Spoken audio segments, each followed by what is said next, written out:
studios in Brea, California, here is the Doyledin podcast. All right, welcome back to the Doyledin podcast. It's been a while. It's been a while since you've seen our faces. Look You at know, them. but at the same time, I feel like our hiatus kind of represents our interest on what was going on in the WWE scene. At least for me, it's just not a whole lot really to pique my interest to begin with. As much as I've kept up with it during our hiatus, but it's just still not interesting to me, and as interesting as it used to be, at least. I mean, what would you say? Would you agree? Disagree? Well, I think that's kind of like I think they're feeling it at corporate. I mean, that's why you got those releases going on, right? Seem to be a lot more than usual. I think they made a few mistakes in the releases. But yeah, they need to freshen some things up. I think they're trying, but they're not there yet. It helps having Braun Breaker back, you know.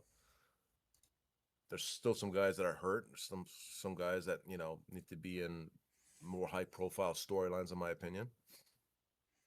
And I do have an idea that I would love to see them roll out, and I think will pique interest in not just today's fans, but also fans of the Attitude Era, and will create a whole new drive in viewership. But we can get into that later if you want. But Yeah, 100%. kick it off, whatever you want to do. Yeah, well, I just, I like the idea of kind of going over your ideas. It's just, I would like to start off by talking about, the highlights of the stuff we've missed and all that stuff. Really, it's just kind of WrestleMania. Not what I'm saying. Not what I'm saying at all. But No highlights. it's just kind of WrestleMania. It happened. It came and went. And then releases happened, and then now there's a whole new roster on Raw, and I don't know. It's kind of whatever for me. But I would like to talk about WrestleMania first, and just how just boring it was. I couldn't even imagine paying those prices to see it live.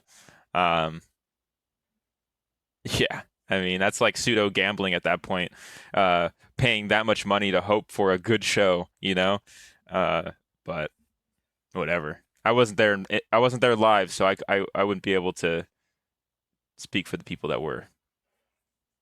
Well, I'm telling you, this is going to become a big problem for WWE, not just for WrestleMania, but for SummerSlam, Survivor Series, whatever other PLEs they want to do 2-night shows.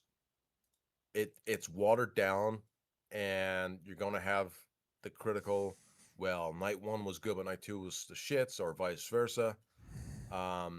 My solution to this problem, to ensure interest in the actual PLE itself, and to ensure you keep its credibility, especially for WrestleMania. It seems like, well, WrestleMania is just now a 2-night show. Everybody's on it. Back in the day, it was done correctly. And I don't want to hear this. Well, that was back in the day. Now it's this, and now it's like, no. The Super Bowl doesn't have, one game on Saturday and one game on Sunday, right? It does. That's not how it's done. It's kept special, and that's how it works, and that's how it has worked, and that's how it will always work, right? WrestleMania needs to be one night. Okay, I get it. They want to have 2 nights of shows. They want to have this grandiose weekend of high income. Got it. Night 1 is not WrestleMania. Night 1 is WrestlePalooza. And that's the undercard, the warm-up show, the night before WrestleMania. WrestleMania is still WrestleMania the next night, and it's special, and you have to be a top performer to be on that show, whether it's a championship match, whatever it may be. The hot top storylines are kept special for night 2, which is really the one night of WrestleMania.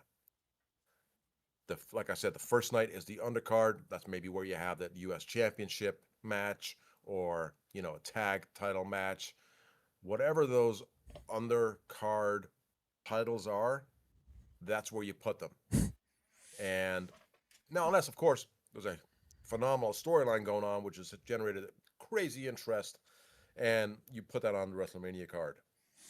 But at the end of the day, the WrestleMania is one night. WrestlePalooza is the night before, and that's how you market it. And it's like, well, I'm going to WrestlePalooza. That's okay. I didn't get tickets to WrestleMania. That sells out first. WrestlePalooza will sell out next because it's still part of that weekend. You're still getting to see the performers. You're still there, part of the whole experience, which goes from, the Thursday through to Sunday or whatever it may be. So you're not damaging your dollars, but you're also keeping the special aura around WrestleMania for those unique performers and that one night. And that's my solution to the 2-night of WrestleMania. It's a good solution. I mean, I'm tired of having a PLE every month. I'm tired. It's these PLEs don't feel special. And what I've noticed is that some of these episodes of Raw are better than most of these PLEs, and like that's insane in my opinion, because these PLEs are the main events. The end of storylines, or maybe the climax of storylines. But and I would prefer that, having a small little show. It's not really that important, but it's important to the the mid card wrestlers and the lower card wrestlers. Yeah, storylines. It's still part of what's going on Raw and SmackDown on a weekly basis. You're still wrapping up a storyline. It's just not as grandioso as what you're going to get on the Mania card, right? Yeah, I just think the problem with that is I don't think people would really. If people knew about that, I feel like people wouldn't really care to watch it to begin with. But I feel like people don't care to watch to begin with anyway. So. Well, it's on ESPN. I mean, it's streaming. It's not like they're paying for it, right? Yeah, it's true. And that's how it's not. What's to lose? You're still going to get the house. You're still going to get people buying tickets to go see it because it's WrestleMania weekend. Like I said, it's the whole 4-day experience. It's part of a package, right? You can have WrestlePalooza with a day at the WWE experience, whatever it may be. But as far as people not watching it, okay, don't watch it. I mean, you'll have people watch it because there'll still be good matches. Because now people aren't on WrestleMania; they're on WrestlePalooza, and they're gonna say, "Oh, you're not gonna put me on WrestleMania? I'm gonna fucking burn the house down on WrestlePalooza. Yeah, I'm gonna give you the best match. You're gonna get true. harder working." But and that's part of the problem is everybody gets on WrestleMania, so it's kind of like, all right, I'm on WrestleMania. I'm just gonna go out there and I'll be a part of it. There's no like I got to go out there like back in fucking 90s and the early 2000s where it's like I got to go out there, bust my ass, I'll put on the best match possible so the guy that follows me won't know what hit him. And make that memory, make that WrestleMania moment, not just flippity flop and watch me do my set of moves because I'm on WrestleMania now. That means absolutely jack shit to anybody or to any storyline, and it's forgotten about in a week. Yeah. I can remember so much about the first, 13 WrestleManias, maybe 14, 15, not so great. 17, obviously, right? 23, 24, because there was these moments of these huge superstars that left impressions on my wrestling mind. But now it's just like, oh, it's another match. Another match. There you go. Yeah. And I have no even desire to watch it. Somebody who, lived their life for fucking wrestling for so many years. Now I've got no desire to even give a shit. And why do you think that is? Do you think it's TKO pulling these strings, or do you just think you just have the wrong writers in the room, or I mean, I do think the direction of TKO is not a good one. Yeah. They're looking that they're trying to build this in a way that they've done with UFC and some other brands. Wrestling is a different freaking animal, man. Pro wrestling fans are a different animal. You know, you don't understand, and TKO does not understand. Look, the Houston Astros got caught cheating when they won the World Series, right? Yeah. Ever since then, certain players get booed, and they've gone to different teams, and they're still getting booed because of that, That's crazy. right? That's baseball for you. That's baseball for you. Football, same thing. Oh, that guy was on the Buccaneers. Now he's on the Rams. Hated him for what he did to my team. The Colts, for example, right? Don't forget that shit. Wrestling, this guy turned his back on Hulk Hogan last week. Piece of shit. 3 months later, he just saves Hulk Hogan. Oh yeah, man, I love this guy. He's free. It's a totally different because we know it's sports entertainment. We know it's like a TV show. You can have a character on a TV show like Breaking Bad, who's a piece of shit, and then he saves Walter White and Jesse Pinkman, and oh, okay, cool. Now this guy's my guy now too. You know, you Yeah. don't hate him anymore.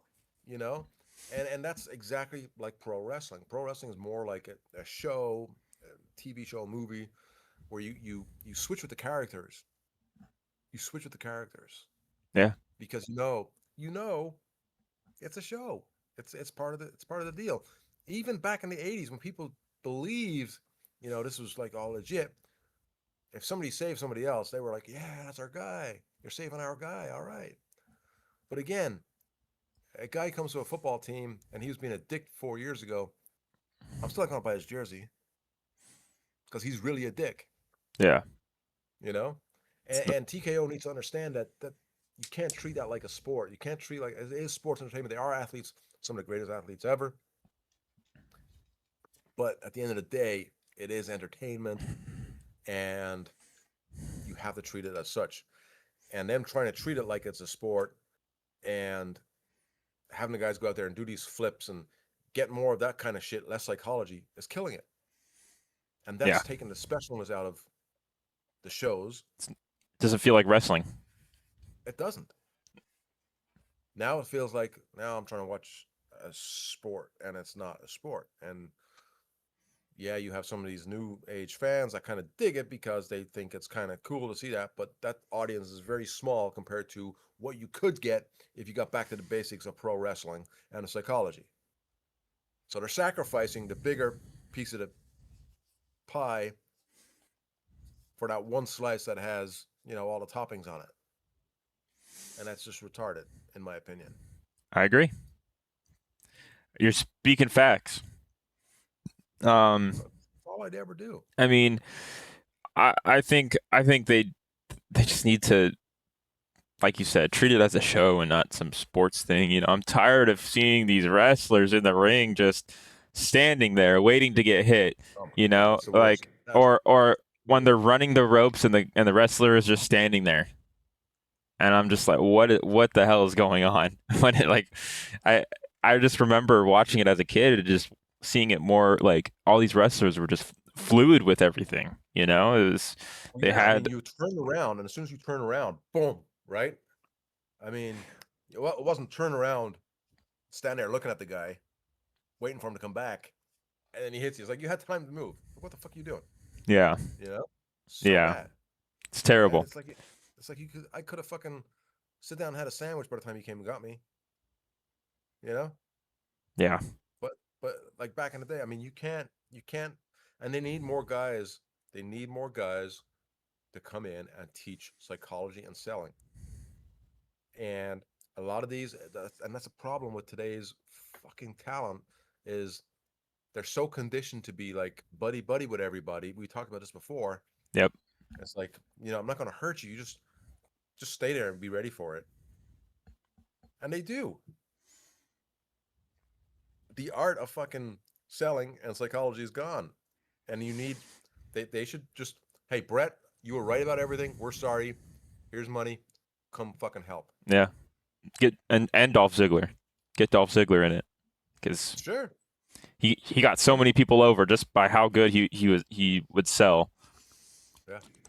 And I'm sure Brett wouldn't do it, but people like that, people who have that, and I'm so surprised that some of these people coming out of NXT with Shawn Michaels there, who's one of the greatest wrestlers of all time, My favorite and wrestler.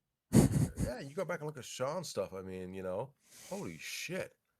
I mean, he could sell anything, and he knew his timing was impeccable, and he was just so damn good. And I'm surprised that some of that is allowed to happen coming out of NXT. I'm just, it's bizarre. Yeah. But maybe that's all they got. Maybe they're getting the best out of these that they can, and that's that's just it. Yeah, I have no idea.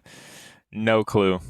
I would love to be a fly on the wall in the writers' room, though. I mean, we saw that video come out.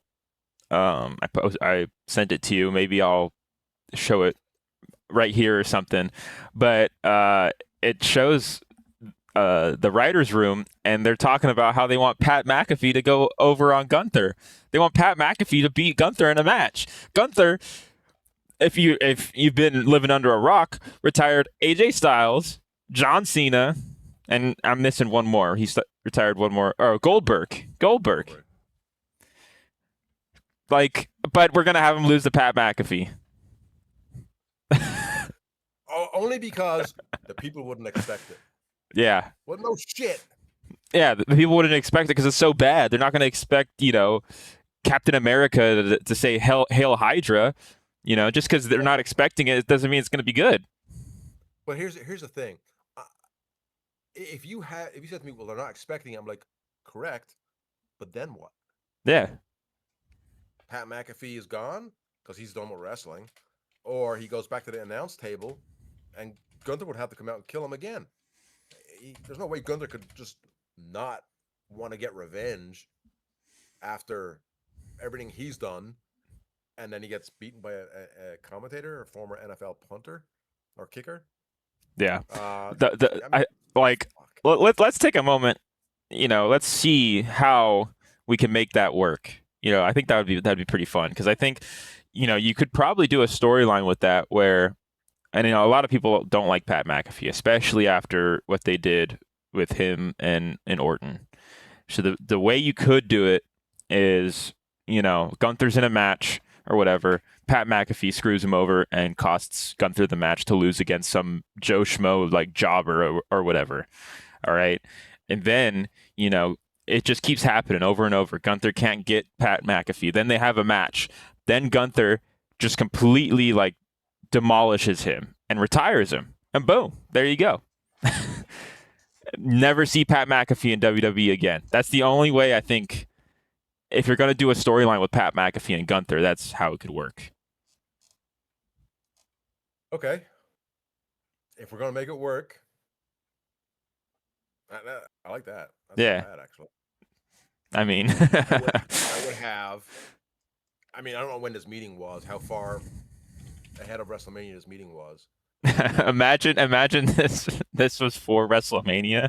We had Gunther lose to Pat McAfee at WrestleMania. How crazy, how fucking stupid would that have been? But here's how it might work. If you have whoever Gunther's going to be working with after WrestleMania, okay, keep that in your back pocket. Let's say it's, I don't know, give me somebody. Let's say it's Randy Orton. Okay. Right? Let's say it's Randy Orton. All right. So let's go a month before WrestleMania or 3 weeks before WrestleMania, whatever it may be. And the WWE and the NFL decide to, hey, we'll work together on this and get a little package going, right? And WWE puts a package on Raw of Pat McAfee's greatest hits in the NFL. And Pat McAfee comes out and is like, yeah, blah, blah, blah. And, unfortunately, due to how the, team was ran back then, I retired. Otherwise, I'd still be playing. I'd probably still be playing right now and kicking balls, 100 yards. Here comes Gunther. Did you say retire? There's no way you'd still be playing, because I'd retire your ass right now. And McAfee's like, well, whatever. I'm not gonna get into this with you. I'm an announcer, or whatever. And he goes to leave the ring, and Gunther starts just ragging on his football career, and that doesn't seem to get to him because Pat's like, whatever. And then he starts ragging on his teammates, and that's what really triggers him. And then Pat gets in the ring and says, you don't talk about my quarterback, because that's a big thing in the NFL, right? Because he maybe talks shit about Peyton Manning, right? You don't talk about my quarterback, blah, blah, blah, blah, blah. You piece of shit. And he turns around, and Gunther, bam, from behind. He's like, I'm gonna make sure that you stay retired. And he beats the shit out of him. And then McAfee gets a match with Gunther at WrestleMania. And he's gonna have some retired Colts in his corner. And now you got the eyes of the NFL fans on this as well now, because it's not just Pat McAfee. It's now some of these, Reggie Wayne or some of these other guys who were on the team back then. And and they're distracting Gunther during the match. And the ref is like getting them away. And now here comes Randy Orton sliding in with a Colts shirt on because, whatever. Or whatever the reason is, he comes in, he gives Gunther an RKO. Maybe they had some interaction weeks before, and McAfee beats him, and that sends Gunther. So now the heat's on Orton and not on McAfee, so you can just end it right there. McAfee can stay away. McAfee can not say anything. And then now Gunther's after Randy Orton, and that starts up their program all the way to SummerSlam or whatever the fuck. I don't know. But would you have Gunther go over Orton? Well, I would. Well, here's the thing. Yes and no. I would have this drag out all the way to Survivor Series. I mean, you could get multiple out of these two. You could get multiple PLEs out of these guys, ending it in a cage match. Oh, bring back. When was the last time we had a cage match? Yeah, We looked that up. So now you have, a match at, not Backlash or whatever, and I would have Gunther protest. And here's the thing with Gunther, because he's retired people, and losses might hurt him if you do it wrong, and hurt the history of those retirements. I would have him come out on certain PLEs and just talk for a minute or two, and say, I'm not wrestling tonight because whatever. Be an arrogant prick. Keep getting that heat. But you could have a match between him and Orton, and then another one 2 months later, and then finish it off in a cage match for a rubber match. One win, one loss, and then the rubber match at Survivor Series or whatever it may be. Team Orton against Team Gunther, and you could even go back to WWE did it back in the day. A bunch of Chicago Bear players. You could do it. A bunch of old Colts players. And yes, I'm biased, but hey, it's Pat McAfee, right? But that's if you're going to do it that way. And McAfee's done because he got butt hurt and didn't like the negativity from his whole schmoz with Cody and all that. So, whatever. Terrible. But that's how I would do it. We're going to do it. Terrible what they did. But I would prefer that. I mean, just give us something that's thinking outside the box. And how long did it take you to come up with that? You came up with that on the spot, didn't you? That was just now, yeah. Yeah. Boom. Look at that. We need to put you back in the writer's room. Well, I don't know. But whatever they got going on, I mean, as far as WrestleMania goes, did you have a favorite match that stuck out to you? I actually did not, and I'll tell you why. I didn't watch it. Oh, okay, cool. All right. And I haven't watched it. I won't watch it. All right. Nothing on it interested me at all. Yeah. I mean, well, I guess in terms of like, so you obviously know what happened in that event. Is there anything that after hearing about it you were like, oh, that's interesting? No. Nothing. And typically, you would say, oh, the Raw after Mania is going to be so crazy, because it's all the shit that happened at Mania. This is going to be crazy. No, didn't even care about, like, okay, Raw is just another Raw. Yep. You know, whatever. I mean, sure, there was some title changes. Like, okay, Yeah. don't care. You know. I mean, I liked Finn Um, Balor's match against Dominic. That was pretty fun. Just because I like seeing Finn Balor in the Demon get up. sure. I hate that they advertised that the Demon was coming. Uh, that's Yeah, they just give little hints. You know, yeah, and and people will know. They're and gonna they see it. were giving hints. You know, Finn Balor was just like, all right, fine, you're about to let the Demon out. Just letting you know. And that's when you were like, okay, the Demon's gonna be there. And but having it advertised that he's gonna be the Demon just ruins it. Yeah, it's so dumb. Um, It's so dumb. but Again, yeah, again, the difference between pro wrestling, the psychology of pro wrestling, and your typical sport to get somebody in the door, right? yeah. Imagine the I pop. mean, Imagine the pop. Him coming out as a Demon. like baseball, that hey, we're having this night, you got to come because we're having these guys here this night. Wrestling will, psychology wise, oh my god, is this going to happen? Holy shit, I got to go. Yeah, yeah. Right? Totally different thing. Different Uh, animal. right now, what is your opinion on Obafemi? What is your like? Do you think they're doing right by him? You want to see more of him? I I do think they're doing right by him, but they got to be very careful. We're in a different age now. It's not like the 90s with Goldberg, right? Where like, holy shit, we've never seen this before. We've seen it before, right? We've had Goldberg with his streak, right? 100 and whatever, and oh. We've had Undertaker with his WrestleMania streak, right? We've had the streaks and undefeated. You know, what they need to do is make him somewhat vulnerable, in my opinion. There has to be something, and I'm sure they will, but they can't leave it too long. They have a recent history of dragging things out and doing the right thing, but doing it too late to where it's like crowd's already turned, crowd's already done with it. You know, Yeah, we live in a very different time now where get it done quick. You know, people want to see reels instead of YouTube videos, right? They want to see quick shit, not yeah, have to wait anymore. You know, and that's the audience you're kind of playing to. I mean, I even find myself that way now. I was like, I was watching, God, I was on X the other day, and when you click on a video, you can then go to the next video and go to the next video instead of going through all the X timeline, right? And this video was like, I'm not sitting here watching this. It was like a minute and 30 seconds. I was like, holy, and I caught myself. I'm like, holy shit, that's bad, man. That was only a minute and 30 seconds. I didn't want to sit through the whole thing, but here's a 30-second video. Okay. You know, but I yeah. got shit to do. Yeah, they can't wait too long. They gotta get it out there.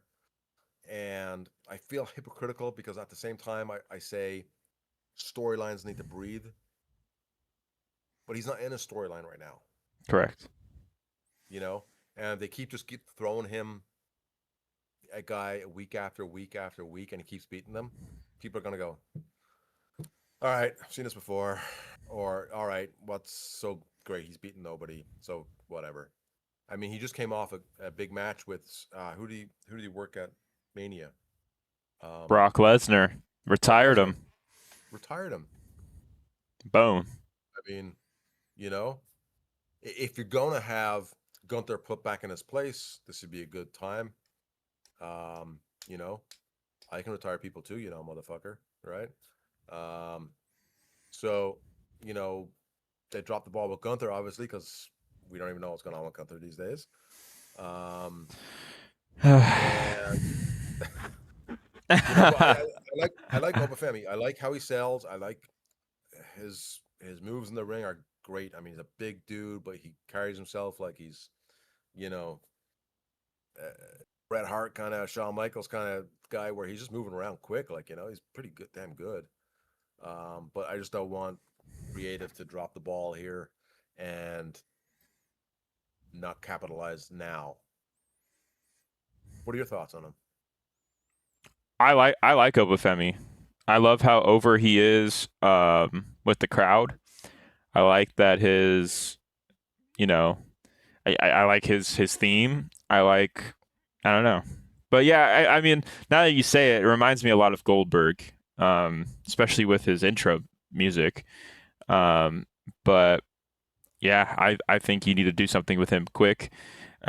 Sending jobbers after him is not what you should do, especially after just defeating Brock Lesnar, because obviously whoever you send after him, you're like, well, he's obviously taking him down, you know? Right. Um, Now, I would venture to say that, hey, if you start an angle with somebody, and then Obafemi comes out and beats a jobber while talking smack to this heel, like you're scared, but until I'm going to destroy this guy now because you're too scared to come out and get me. Okay, now he's involved in something, right? But if he's just beating jobbers for no reason, yeah, all right, agreed, agreed. But what else you got? that's it. I mean, that's kind of I don't know who you would put up against him at this moment in time, because like there's nobody his size on the roster.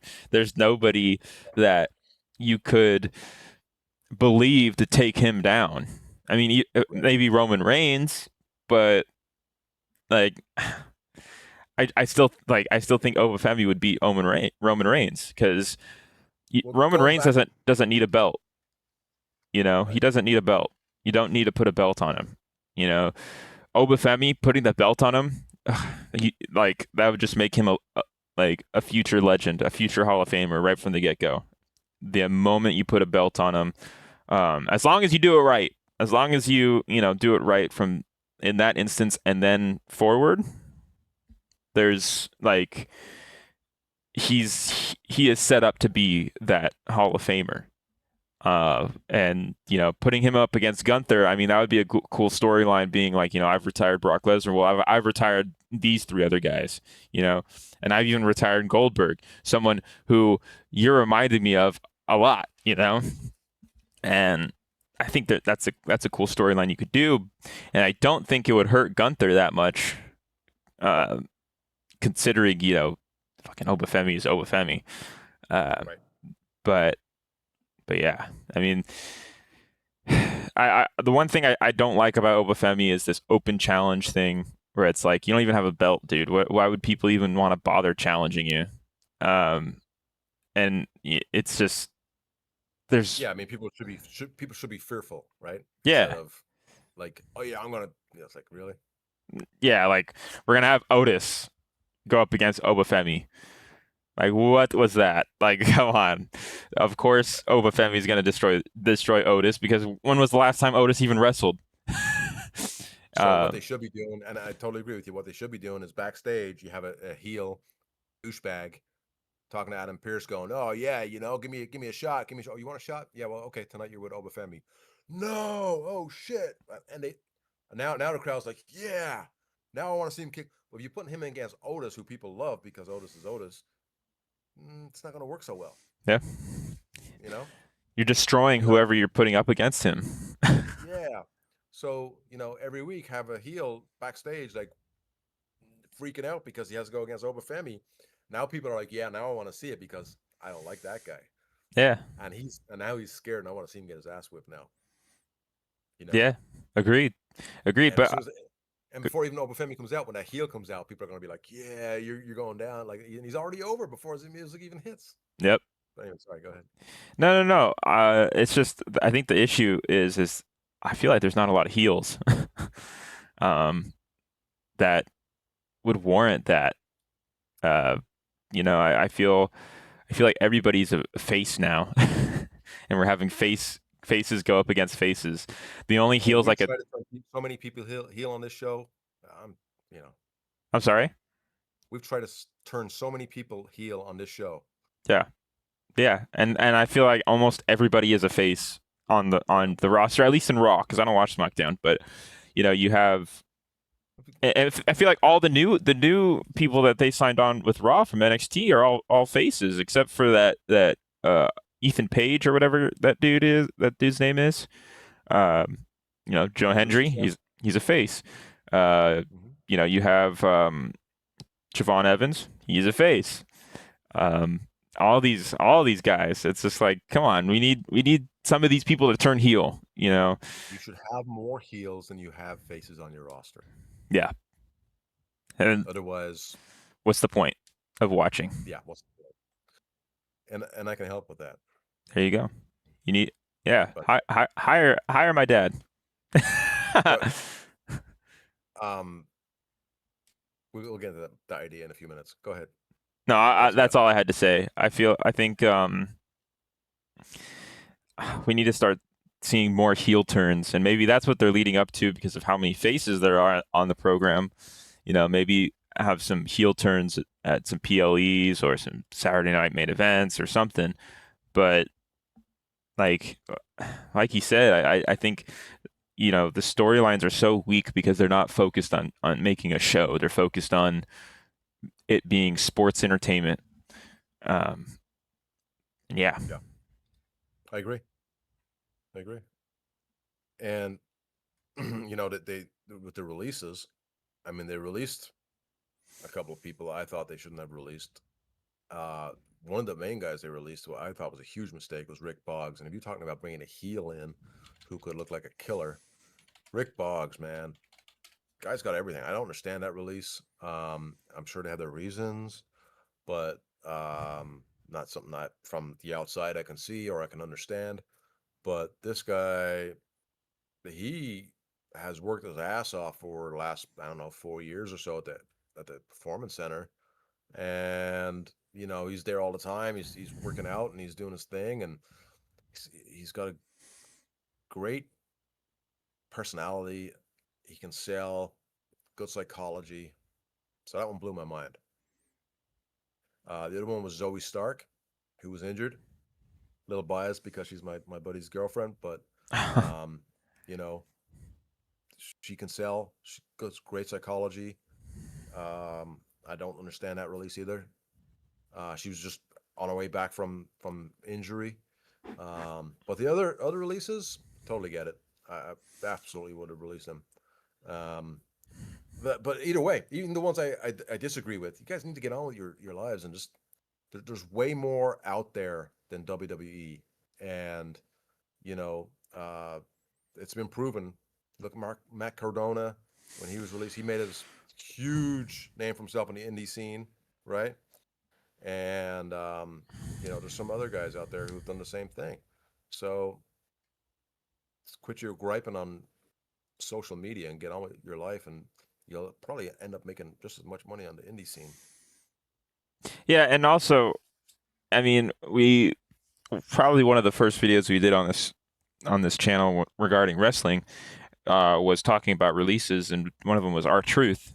And now that it's been a year, almost a year, what the hell have they done with R-Truth? Like, you guys are. There's a reason these people are being released because they don't have anything for them to do. It's not because they're bad talent. It's not because they can't wrestle. It's just because they have other ideas that they want to do. And contrary to that, I think releasing Kairi Sane was kind of weird, especially how they were building her up to go up, turn on Asuka.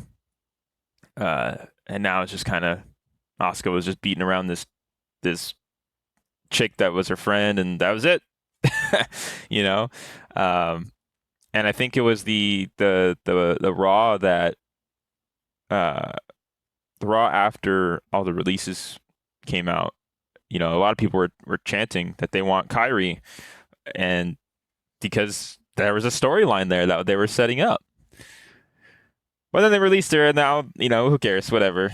And whatever you want to say about her wrestling, but I mean, they had a storyline there. And for them to just kind of shelve it and just be like, whatever. It's so, we're done. We're just going to move on. It's kind of puts into perspective of how they treat other storylines, this whole build up, they've been trying to build up the vision for, I feel like almost a year now. And again, it feels like they've gotten nowhere. They're not that faction that is to be feared, that is to be worth watching when they should be. They have everything to be that faction of like, oh man, these guys are bad news, but they're just goofballs.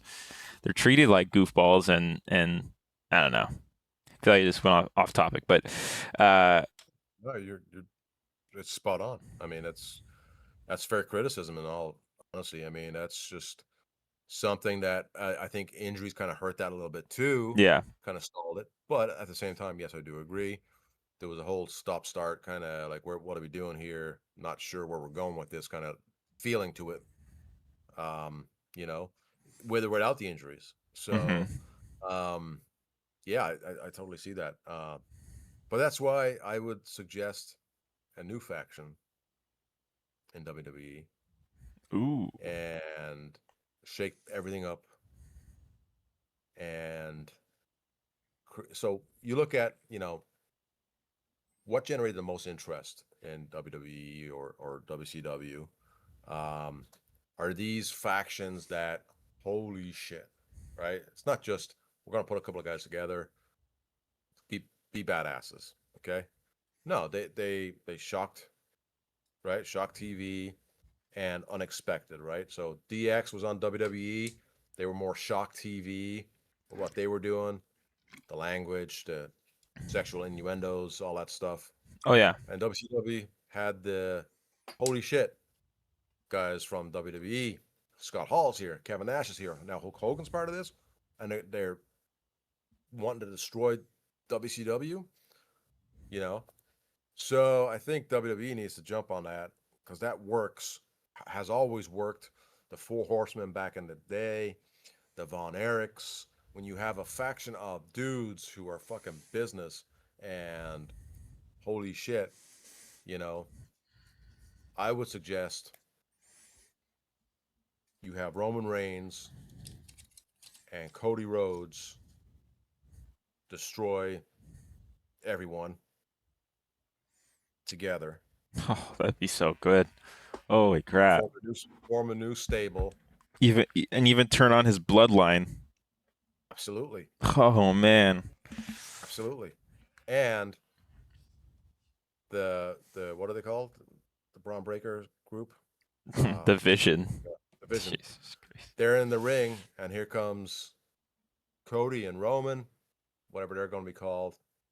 I was throwing out some stupid names, but I don't want to. The Rhodey Empire or something. I don't know. Something, yeah. But they come out when the Vision are out. The Rowdy Empire. I don't fucking know. And they clothesline the tag champs, and then they look at Braun Breaker, and then Braun joins them. And now you have, three guys from almost three different eras, kind of in a way, and they are just the fucking dudes, and they just start destroying the set. They start destroying the table. They fucking set the ring on fire. I don't give a shit. Yeah. Whatever. But they say, you know what? We're taking wrestling back, and this is how we're going to do it. F you if you don't like it. Flip off the camera. Even call out TKO. People's names, whatever it is like, holy shit, like Cody Rhodes and Roman Reigns are teaming together. This doesn't make any sense. Like, you're trying to compute this because now it feels like holy shit, right? And Braun Breaker's so good on the mic. I mean, he's going to be the main mic guy for them, right? And that's just how it is. And week after week, they just cause problems. And they can even take Paul Heyman out. Paul can be off TV for a long time. He doesn't need to be on TV. Then you have a tag match then, because you can have a tag match down the line if you want with the Vision guys and take the belts off them if you wanted to, and then put it on Rhodes and yeah. Come on. Yeah. Not only that, but you would have them challenge other people with the belts, and then they would win, and they would have all the belts, and they're like, listen, wrestling's not what it used to be. So prove to us that you deserve these belts and beat us in these matches, you know? Right. We're taking it back, and that not only we're taking back wrestling, but we're taking back these belts that we've held. And because nobody in this company deserves it more than us. And, you know, something like that. And you can just call him Roman Rhodes or Cody Reigns, so that the crowd can still, you know, they're gonna chant, do that whole, Cody Rhodes, or instead of saying, Cody Rhodes or Roman Reigns, they're saying both of the names. And, I think that would be so over with the crowd. Oh my God, man. I mean, people that would generate so much interest, in my opinion. Yeah. You know, and it's one of those things that you're not seeing happening because they've had such differences, and now they're on different brands and all that shit. So they need something like that to mix things up and to really start generating more interest and new interest, in my opinion. Agreed. 100% agree. That sounds like a stellar idea. I would actually be more inclined to watch if that was the case. And I don't want them to just show up, do a promo, and leave. No, I want them to show up, do a promo. They're going to beat up some people backstage. They're going to cost some people the match. They're going to basically just cause a ruckus the whole show. And that's my biggest complaint with Raw right now is it's all segments. It's all right. So now that we're going to have the Lyra Valkyria and Bayley segment. Okay, they're going to have their little match. All right, we're never going to see them throughout the whole program. There's no thread. There's no consistency. It's just there's Obafemi takes down Otis. All right, we're not going to see Obafemi at all the rest of the program. It's like, why? Yeah, I want to see them. I want to see them throughout the whole show. Yeah. What the hell's going to happen? You pique my interest. I'm sticking around. I'm not going anywhere. So it's what it used to be. And that's, again, psychology and the art of selling the brand. And even when they go out to the ring, it's kind of like they have these freaking 6x6 stickers and they put them on the mat. These are my sponsors. I'm putting that's what, I mean, and you can really generate money that way for the company. I mean, but use it as a storyline, like, no, we're putting my sponsors out here. I mean, you could do so much to where they're just arrogant assholes. And you will get people cheering them because it's like, holy shit, yeah, this is great. Fuck TKO, right?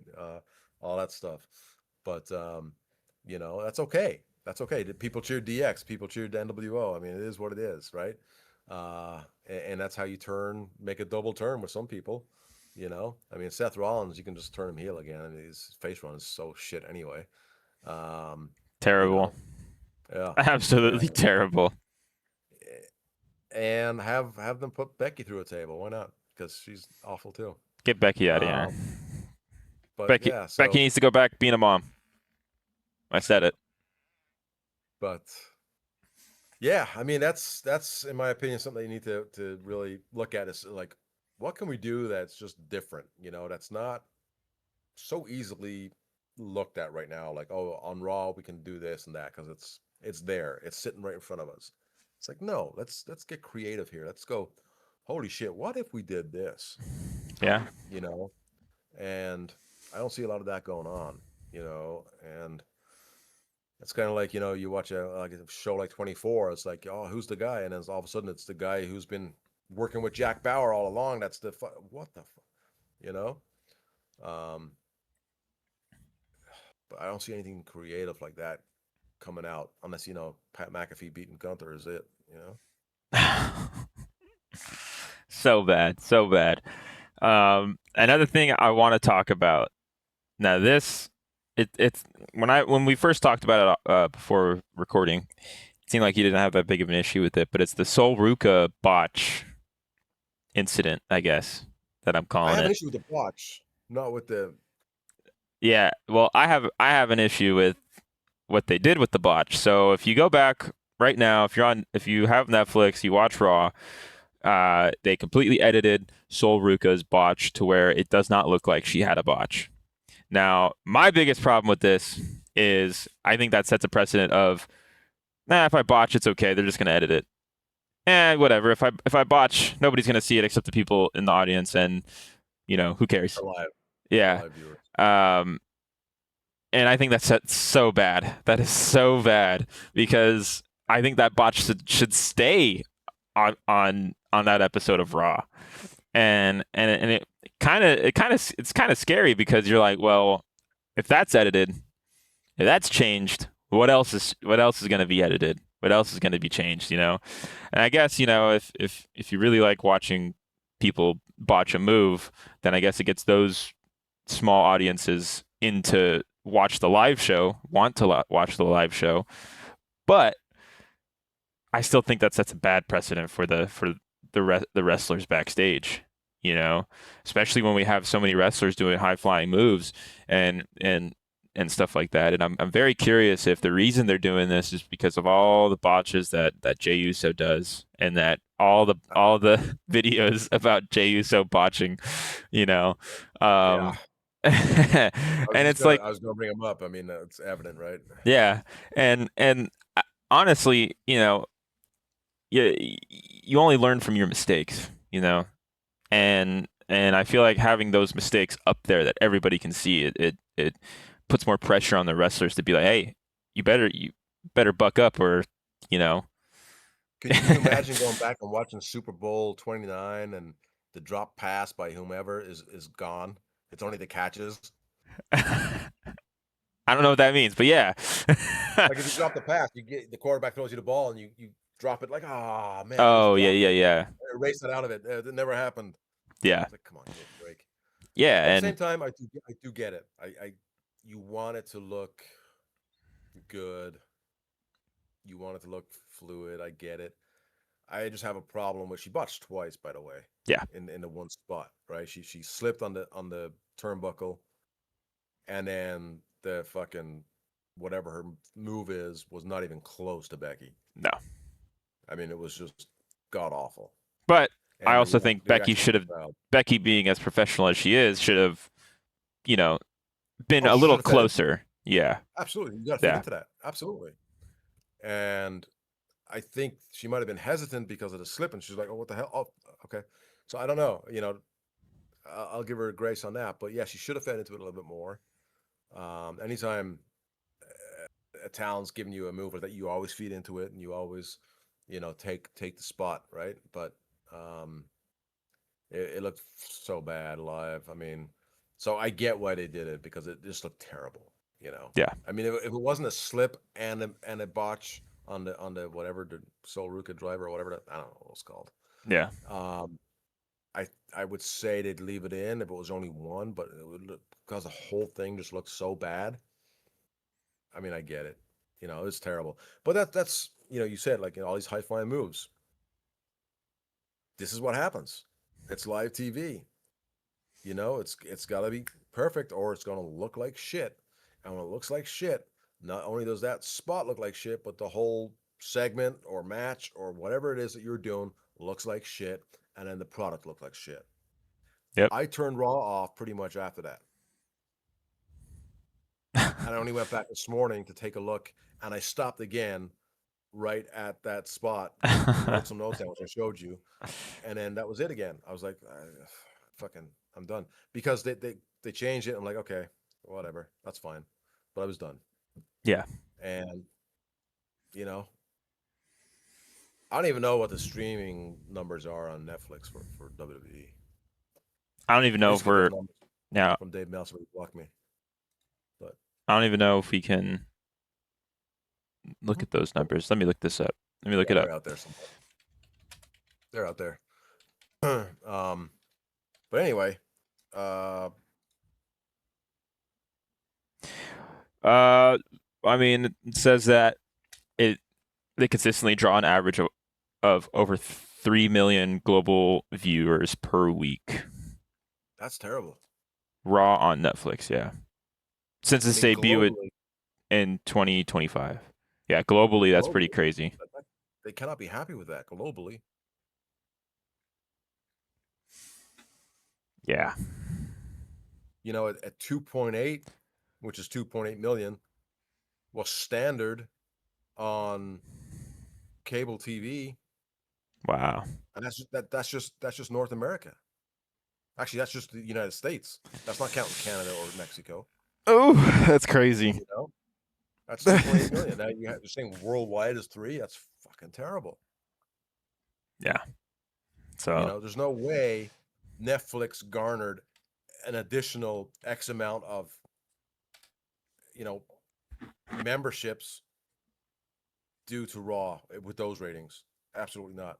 Hence, they need some better creative TV here. That's terrible. That's awful. Well, AEW's numbers are 1 million to 1.2 million, which is honestly pretty crazy. Again, that's North America, right? That's actually it doesn't say. Well, that's only on whatever platform here in the United States. Yeah. I mean, that's just under half of what Raw is doing globally. That's amazing. I mean, that 1.1 million is still not great.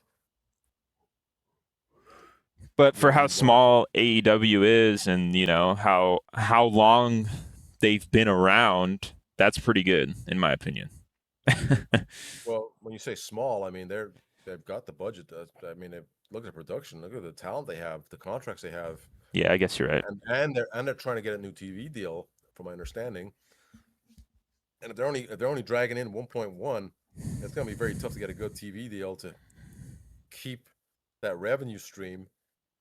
You're not going to get a big contract from a network if you're only dragging in 1.1. You want to be dragging in at least 2, at least a 2.2 to really show your value for a network, in my opinion. And if you're dragging in anything less than a 2, I mean, Jesus, that's fucking Judge Judy gets more than that. Yeah, let's look up Judge Judy. Look up, and those are reruns because they don't even make that anymore. She does something else now on, I think, Prime or something like that.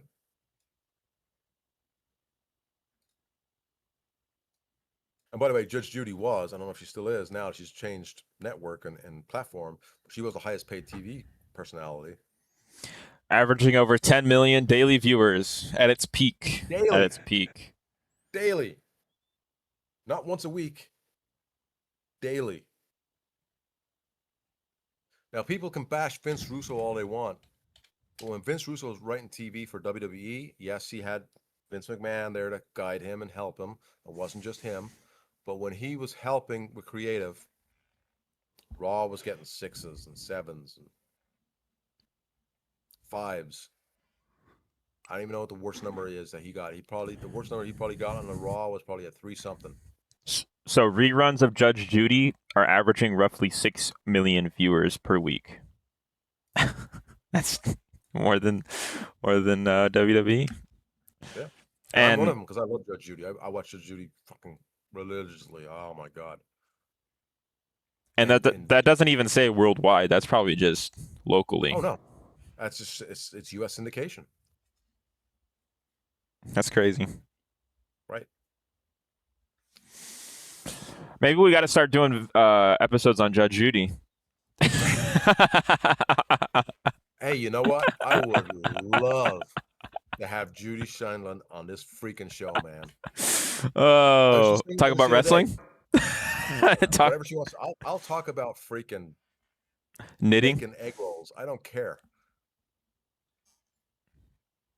She's a firecracker, man. She's hilarious. And she's so smart. But I was just thinking the other day, we got to start, maybe getting some guests on here, and 100%.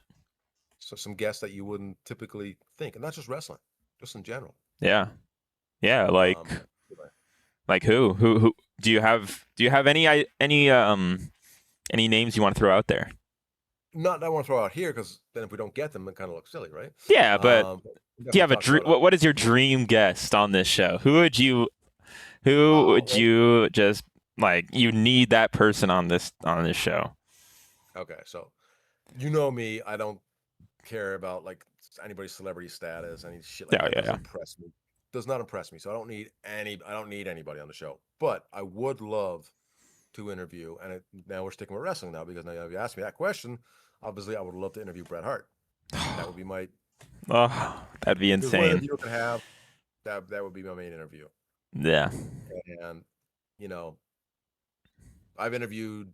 I mean, the main detective from the John Benet Ramsey case. I've interviewed the guy who studied the Seattle hijacker guy. What's his name? DB Cooper. Yeah, DB Cooper. Yeah. So I've done some fun interviews. Mean Gene Okerlund back in the day when he was alive. Gosh, a bunch of other talents. When I used to do a shitty little podcast with a guy I used to work with years ago. I'd love that. I wish I had kept those. But anyway, but there's other people, there's other celebrities that I think would be very interesting to get on here and be fun to talk about different things, and I think it would broaden the horizon of this show Yeah. to different audiences. Yeah. My dream guest would be. It's like we're having a creative meeting here on air. Go ahead. Fuck it. Yeah.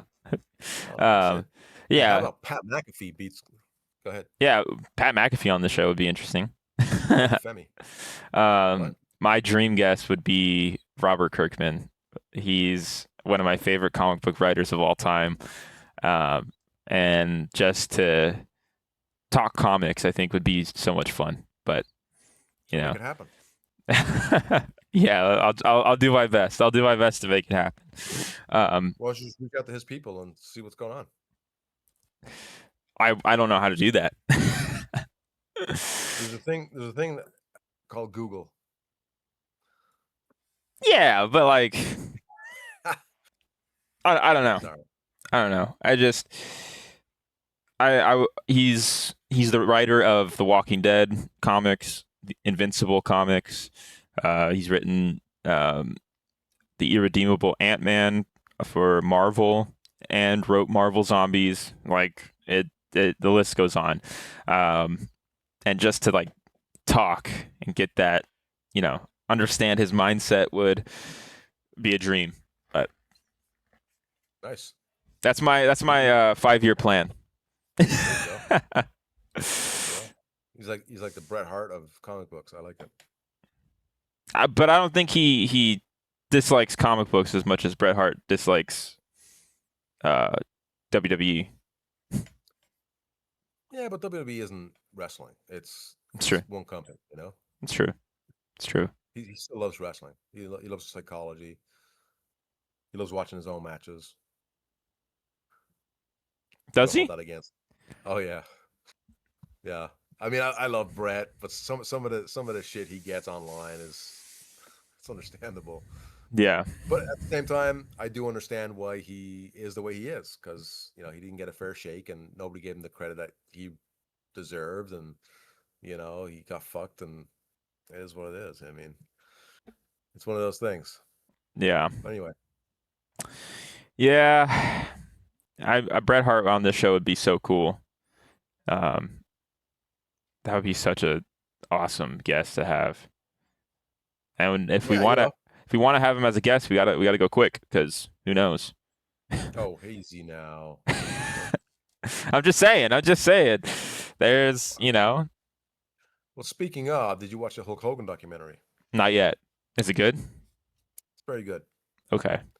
I was never a huge Hulk Hogan fan, but this was very good. It was well done. I'd love to see Nick Hogan come in. And that's his son?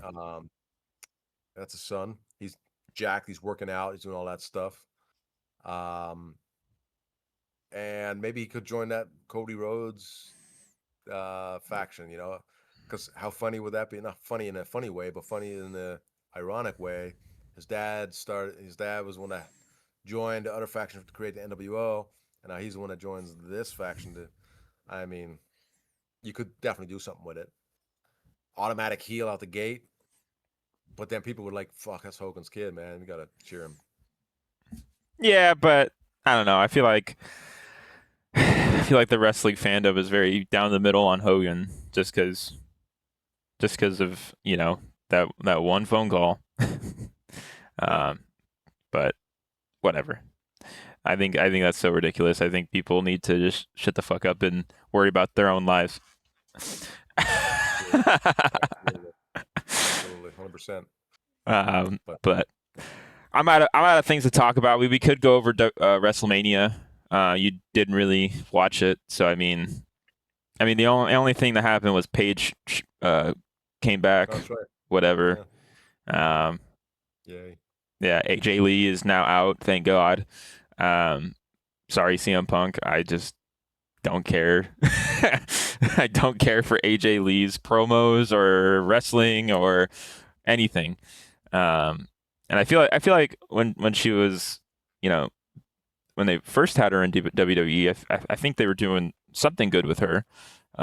You know, and it was, of course, it's a lot of teenagers at the time, male teenagers or maybe female teenagers as well, probably like one of their first wrestling crushes. Um, Sure. but it doesn't sell for me anymore. Well, that's just it, right? I mean, she is older. I mean, there's no offense to her or anything like that, but she is older, and it doesn't work quite as well. I Yeah, mean, she looks great, but it's not the same, right? Especially when you have now the Liv Morgans and the who's the other chick that was just hurt? She's going back on SmackDown. oh, I don't know. Tiffany Stratton, Okay, yeah, yeah, but Michelle Rodriguez and yeah, and at the same time, it's kind of just you know, I didn't like that she's been out for so long, and she comes back and she's like, I basically built the women's division. I was like, no, you didn't. No, you didn't. Sure. You Yeah. didn't do shit for the And, women's and, division. and that's another thing that just kills. Like, it's just you come back and you start shouting that shit like, this is because of me, and people go like, oh, shut the fuck up. It's like, really? It's like, no, you come in and what you should have done was, I'm here to defend the women who made this division, such as, and go through the decades of different main people. Yeah, So, oh shit, yeah, okay. And now you have the older generation who's like, yeah, I remember Alundra Blaze. I remember, Medusa. I remember Sherry Martel. I remember Elizabeth. I remember, you know, all the older ladies. And then you come up to, Lita and Trish Stratus and all those. And it's like, China. okay, well, China, everybody, yes. Even say You that, know? like say China. Who cares?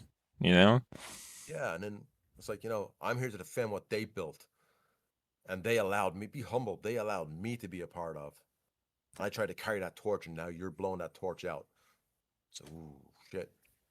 So, one question I do want to ask: when it comes to promos, is it mostly from the writers' room that are writing these promos, or is it the wrestlers themselves? So you have now it's different, right? Back in the day, the writers' room was the 4 or 5 of us, whatever it was, but we all also at the shows, and we'd write the promos of the show. Okay. Now, I believe you have your creative team who are based in Stamford, and you have a couple that go on the road. Some go on the road, not everybody, and they write the promos. Now, depending on who it is, like back in the day, we'd have to write out a full promo for Jeff Hardy, uh, or Matt Hardy, or Chris Benoit.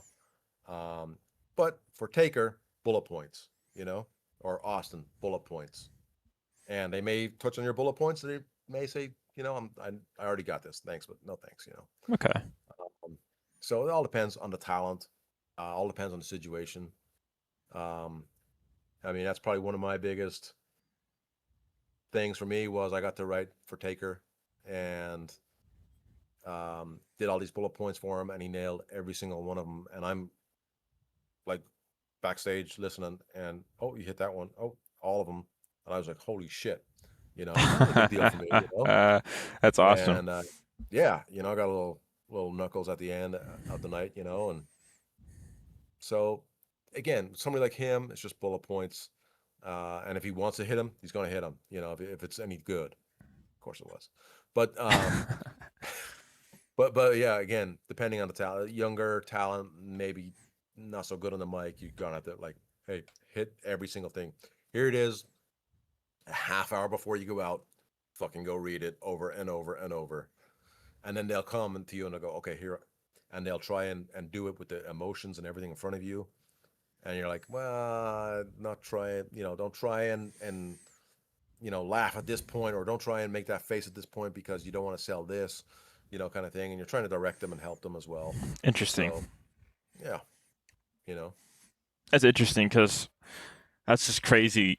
I feel like for me personally, no matter how many times I would have gone through what somebody had written for me, and no matter how many times I practiced, memorized it, and all that stuff, I feel like my mind would go blank right when I go out there. So when I used to be the commissioner in WWE or in WWE in UPW, and I would go out and do promos every show, there are plenty of times where I'm at the curtain and I'm waiting to go, and I'd be like, fuck. And I'd go out there and you'd be doing the heel persona, and I'm thinking to myself as I'm being a heel walking to the ring, like, fuck, I forget what the fuck was I gonna say again. And nobody knows this but me, but I'm fucking a couple of times like just panicking inside, like shit. But then as soon as I get the mic, I was like, okay. It's weird. It just Interesting. now I remember.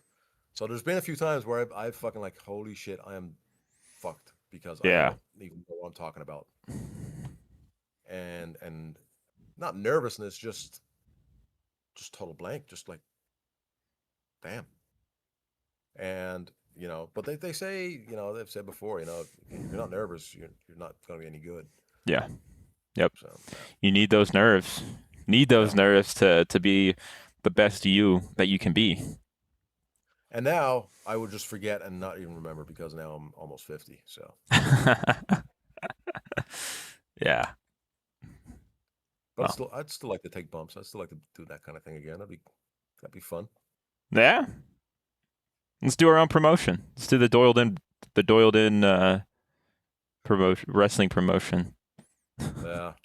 Hey, I tried my hand in that. We did some shows back in 2014, and goddamn, man, the politics and the bullshit between some of these little fucking bitches because one promoter doesn't want you working there, so it's like, it's not even worth it anymore. Yeah. So 4 shows, broke even. I was done. Yeah, those were the days. MWE. I think I still have one of those hats. Oh yeah, pretty sure I still have one of them. Yeah, still got shirts and hats somewhere. Yeah, but yeah, that's all I got for you. I mean, there's nothing else on the brain. Do you have anything? Maybe you want to say? No, that's it. That's all I got. But we'll work on maybe spicing this up a little bit and getting some guests on here. Yeah, or we could talk about WrestleMania 17. Yeah. I think we've been doing this show for almost a year, so might as well dust off WrestleMania 17 and talk about it. Yeah, absolutely. Probably one of the best WrestleManias I've ever watched. Yeah. I talked about this pretty early on in the show, but not this episode, but when we started doing all this, I was showing my girlfriend, the ladder match in WrestleMania 17, and I must have just blanked and forgot that was part of WrestleMania 17 because I was like, oh, what was this ladder match? Oh, that was in WrestleMania 17. Holy crap! Wait, when was that triple threat match with what was it? Kane, Raven, and Big Show. Yeah, Kane, Raven, and Big Show. Oh, that was also WrestleMania 17. Holy crap! I was like, dang, that was stacked. It was, it was the opening match. The opening match was incredible between Regal and Jericho for the Intercontinental title. Yeah. I mean, the Intercontinental title match opening up at WrestleMania. What the hell? And what a match it was, man. And thank God that was the one that opened, because that ladder match, I think, stole the show. Right. Absolutely. But and then you had Vince and Shane. Yes. Yeah. God. Yeah. Tremendous. I mean, that's another guy I'd love on the podcast is Shane. Shane would be fun. Shane will be fun. I doubt he would stoop down this low, but it will be fun. But yeah, I mean, that's kind of it. That's all I got. What do you got? Anything? That's Nothing? all I got, man. All right. Figure it out. We'll spice it up and yeah. But anyways, this has been the Doyle'dIn pod. What's that? What'd you say? long as you say Doyle'dIn, yeah. Yeah. This has been the Doyledin podcast. Don't forget to have a good day, have a good night. Whatever your time zone may be, don't forget to always stay Doyled in. We'll catch you in the next one. See ya.